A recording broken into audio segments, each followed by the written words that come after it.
And that you have passions, and having a passion is a gift. I think we all have passions, and you don't get to choose them. They pick you, but you have to be alert to them. You have to be looking for them. And when you find your passion, it's a fantastic gift for you because it gives you direction, it gives you purpose.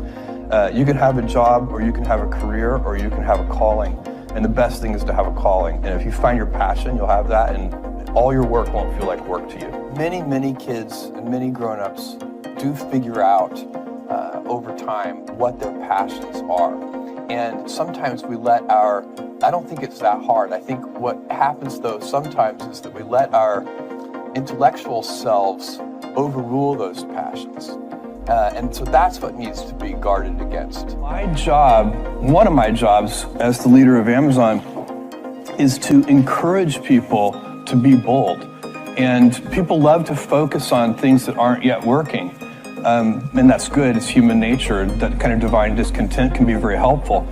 But it's incredibly hard to get people to take bold bets. And you need to encourage that. And if you're gonna take bold bets, they're gonna be experiments. And if they're experiments, you don't know ahead of time whether they're gonna work. Experiments are by their very nature prone to failure, but big successes, a few big successes compensate for dozens and dozens of things that didn't work. So, bold bets, AWS, Kindle, Amazon Prime, our third-party seller business, all of those things are examples of bold bets that did work, and they pay for a lot of experiments. I've made billions of dollars of failures at Amazon.com, literally billions of dollars of failures. And, you might remember Pets.com or Cosmo, or, give myself a root canal with no anesthesia very easily.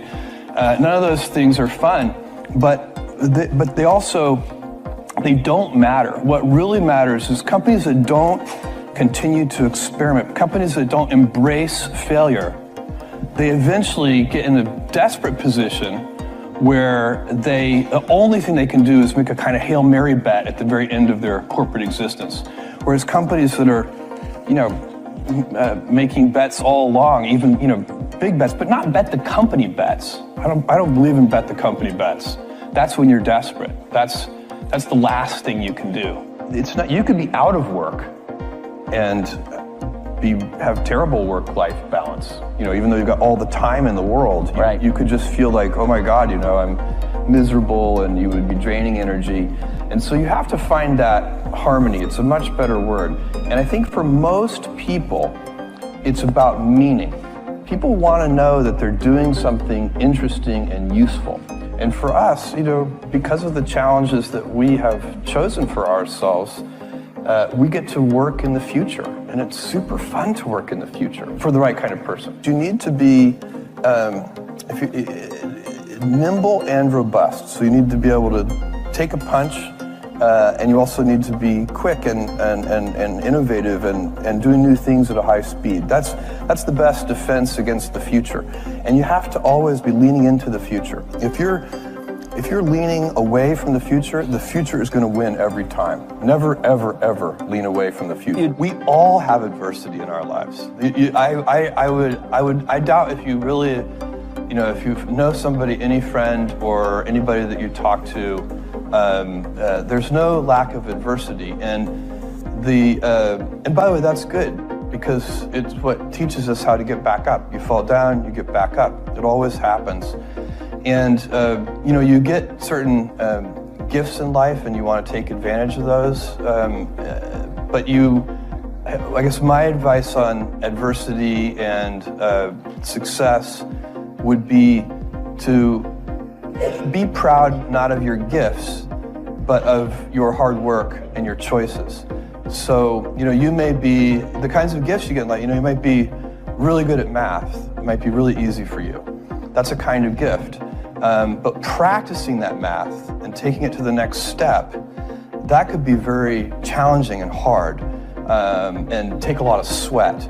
That's a choice. You can't really be proud of your gifts because they were given to you.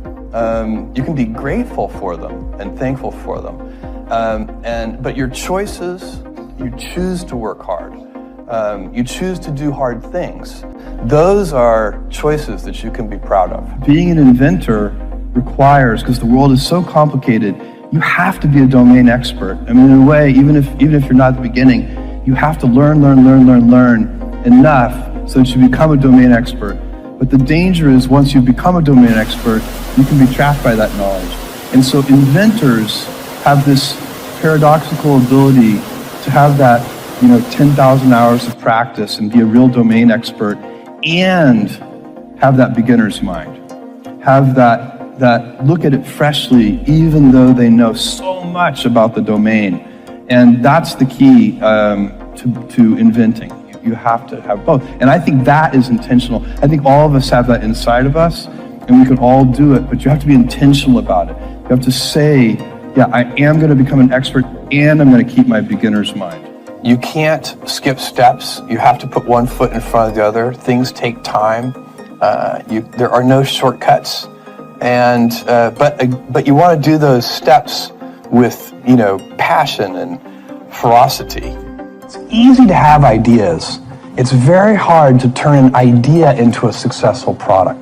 There are a lot of steps in between, and it takes persistence, relentlessness. So I always tell people who are, who think they want to be entrepreneurs, you need a combination of stubborn relentlessness and flexibility.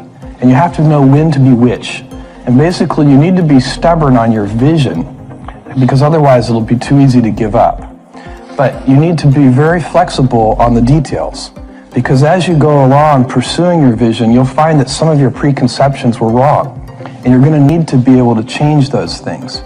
So I think taking an idea successfully all the way to the market and turning it into a real product that people care about and that really improves people's lives is a lot of hard work.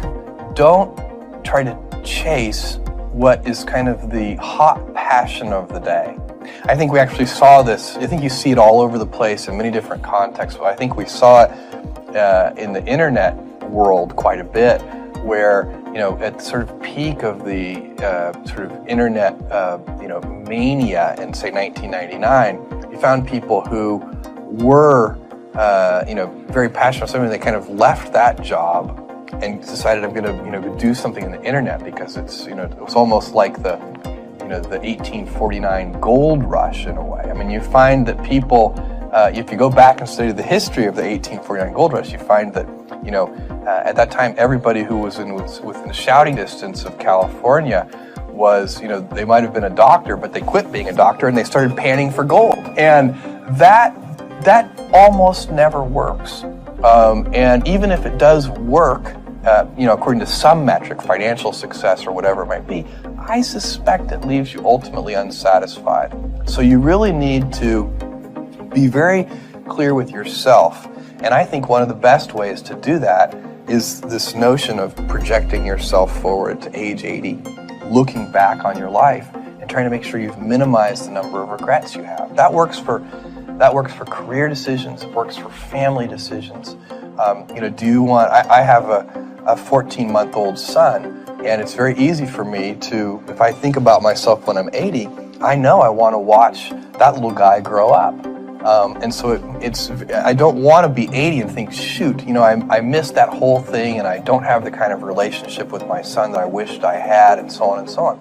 So if you think about that, so I guess another thing that I would recommend to people is that they always take a long-term point of view. And I think this is something about which there's a lot of controversy. There's a lot of people, and I'm just not one of them, believe that you should live for the now. I think what you do is you think about the great expanse of time ahead of you and try to make sure that you're planning for that in a way that's going to leave you ultimately satisfied. So this is the way it works for me. And I mean, everybody needs to find that for themselves. So I think there are a lot of paths to satisfaction, and you need to find one that works.